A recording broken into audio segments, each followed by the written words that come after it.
It is my privilege to be here this evening with Jack Ma, one of the great entrepreneurs of our time, of course, the founder of Alibaba. And we have so many things to talk about over the next half an hour. And of course, we also want to try to get to your questions as well. We're going to talk about Alibaba, of course, but also China, the Trump world that we all live in, globalization, trade, and so many other issues. But first of all, thank you, for joining us. Yeah.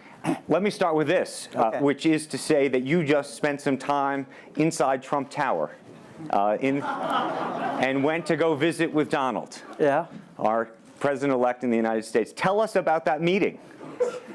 Well, it's a very productive meeting, much better than I thought, than I expected. What did you expect? Well, I heard a lot, and I watched, like everybody, I watched all the news and heard a lot about him. So when I go inside, I saw, anything that, but he's very sort of open-minded, listen what I talk.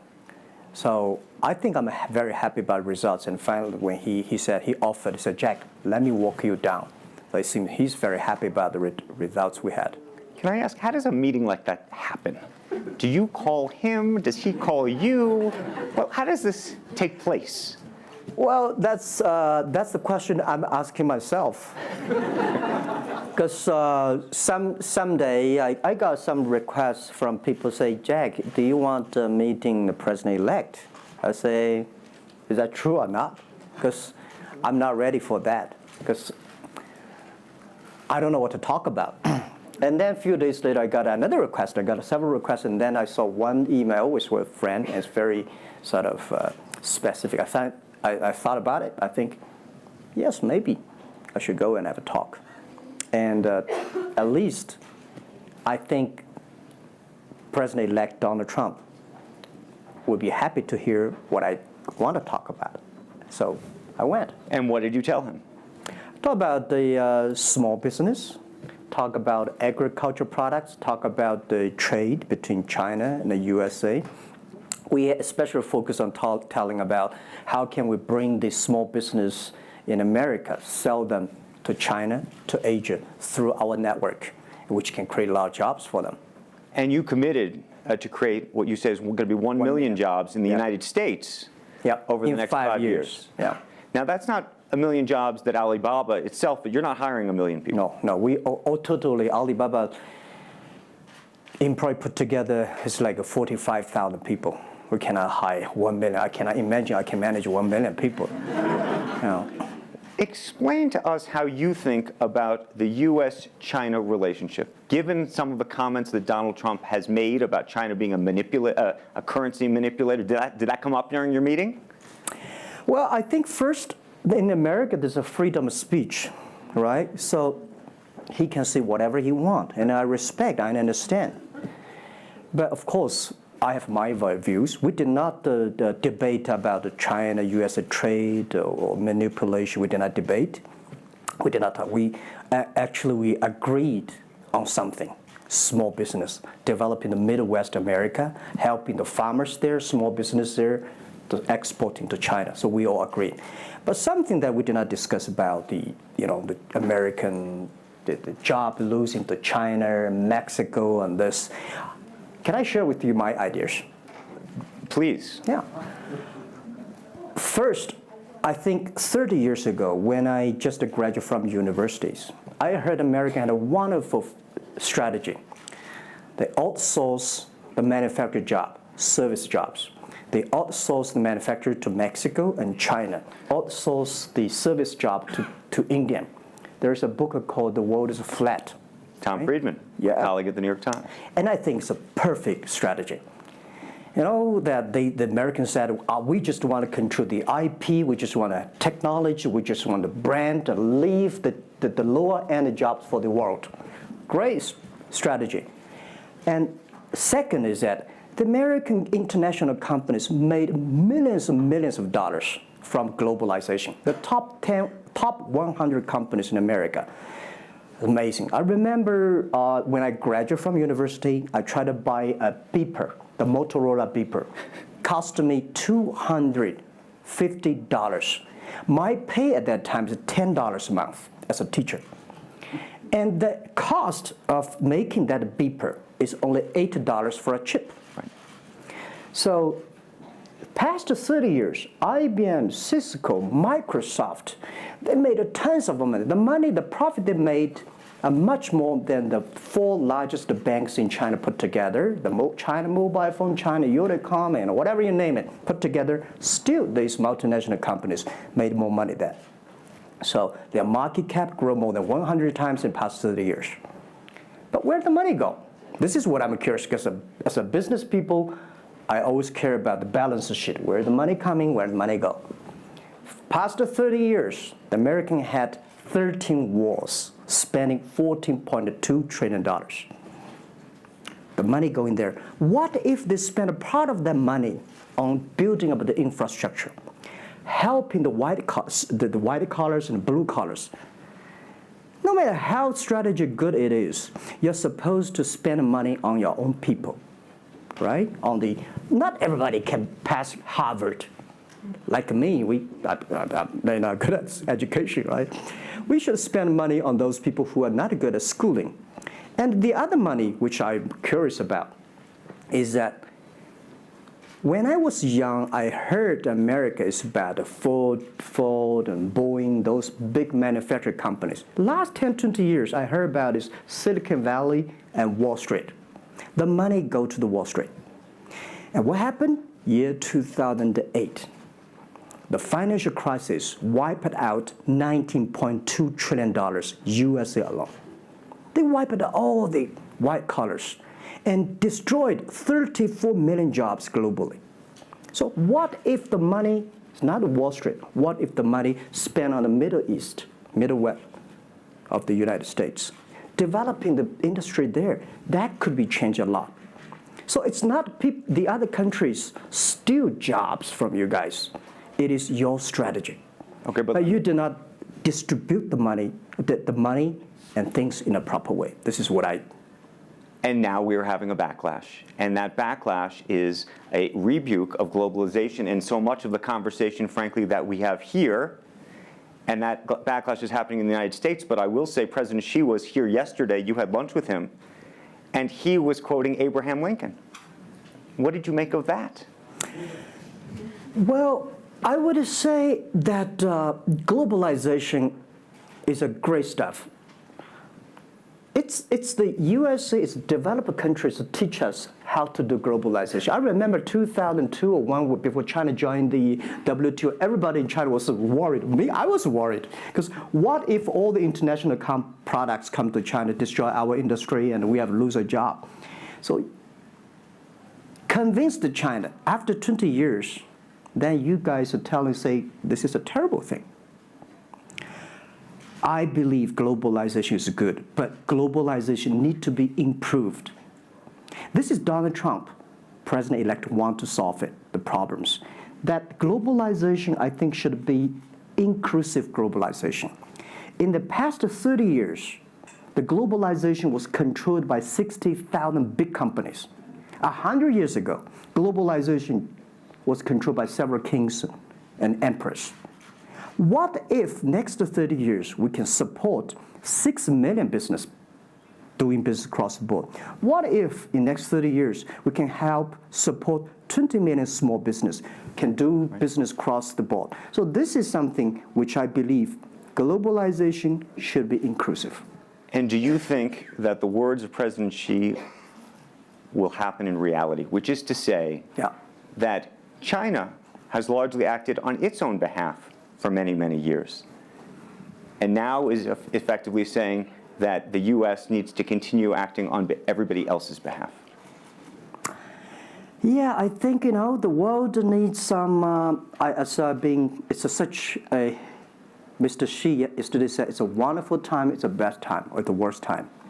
The world needs a new leadership, but the new leadership is about working together. This is what I understand. We do not necessarily need one specific leader to teach us what to do, what not to do. But the world have to partner together. This is what I think. And I think as a Chinese, as a business people, I feel proud for what President Xi said yesterday. As a business person, I want the world to share the prosperity together, to join the force together. As a Chinese, I'm happy about what he committed. Yesterday he said, he speaks like us, takes the responsibility of the second largest economy. As the China's second largest economy, he has to take some responsibility. This is the first time I heard a Chinese leader make number commitment.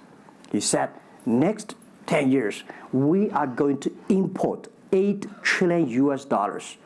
This make me feel excited because China is transforming from exporting to importing.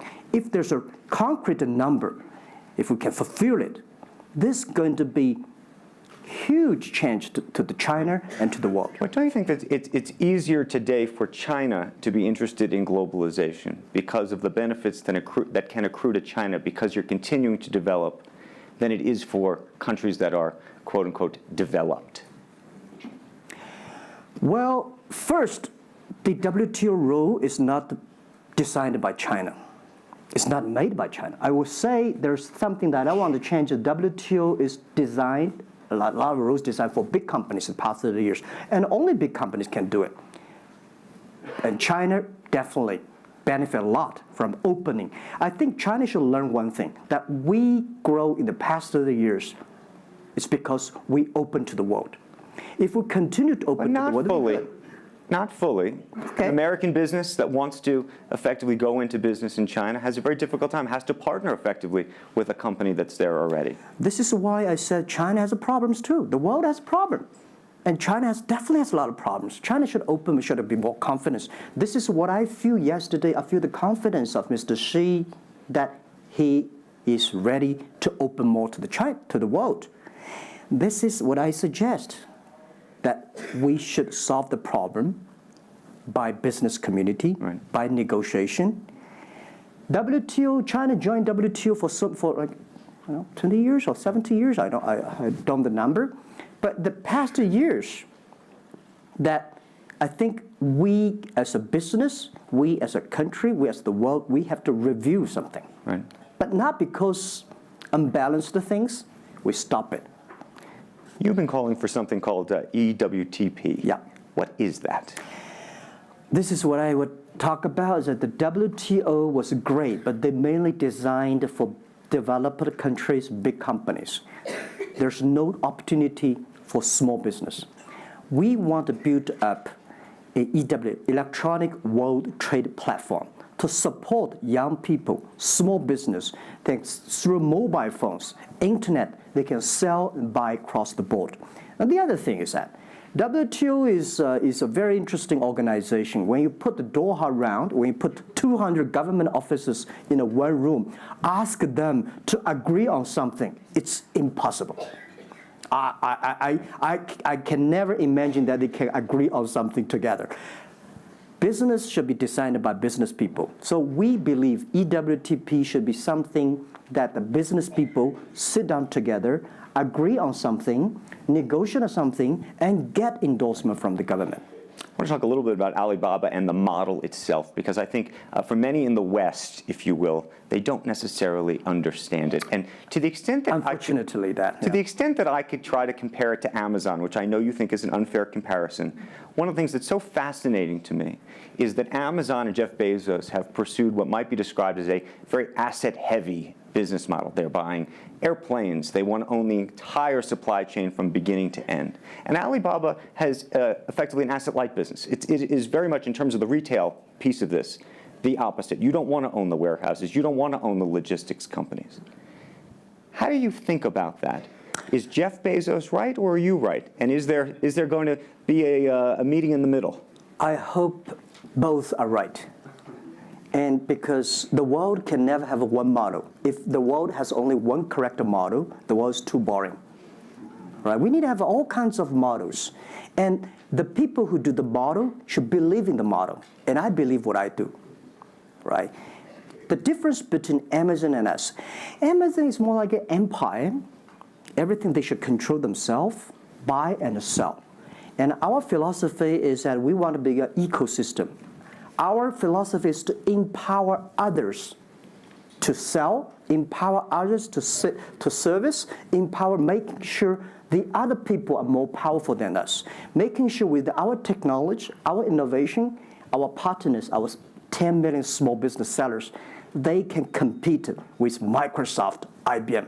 Our philosophy is that we think using internet technology, we can make every company become Amazon.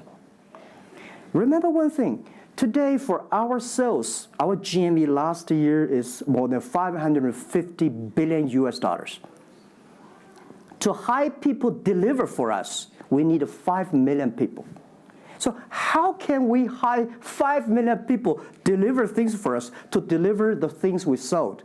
The only way we do is empower the service company, logistics companies, making sure they are efficient, making sure that they make the money, and making sure that they can hire more people. But without owning the whole chain, can you do it as effectively? The idea that you're watching Amazon being able to deliver things now within hours, literally.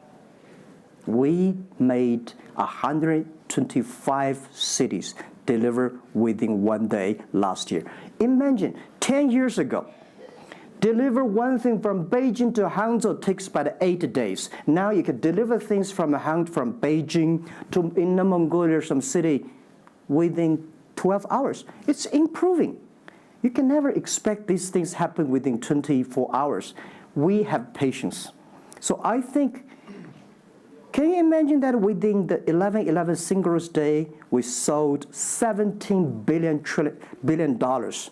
and by delivering more than 600 million packages within 3 days. This is happening, and this is what we feel proud of. It's not how much money we make. It's not how powerful we are. We think because of the technology, we can make the technology very inclusive, that every small companies can use it. This is my dream, because I started my first business in 1992 in China as a small business. In order to borrow money, 5,000 US dollars from bank, took me 3 months to acquire, still failed.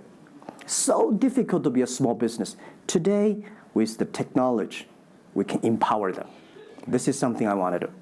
One of the critiques, as you know, and it continues to linger around Alibaba, is the piracy issue. There's an IP issue, and it's an issue all over China, but you take the brunt of a lot of it. Yeah. How much progress have you made in your mind, and how do you think about some of the regulatory bodies in other countries, including the US, that continue to criticize Alibaba for these issues? First, when we start do this business, as a business like this size, you have to take all the criticism. You have to listen what is right, what is wrong. And second, as an e-commerce, when you put 10 million small business, empower them to sell. We do not like Amazon buy. We cannot check. Even when you buy $55 trillion or $550 billion, you cannot check every product. So the model itself and the e-commerce itself may have a lot of these flaws. And third, I would say in the past 17 years, we are the leader of this anti-privacy issues, the IP, protect the IP. But the second, we are internet companies. We do not have the law enforcement. We find this guy is selling cheap, fake products. We delete them. We cannot arrest them. But we have huge progress. Last year alone, we put 400 people into jails. We deleted 370 million fake products listing on our site. I would say we are the leaders, and we are using the big data to check who's buying, who's manufacturing, who's selling, what is the address.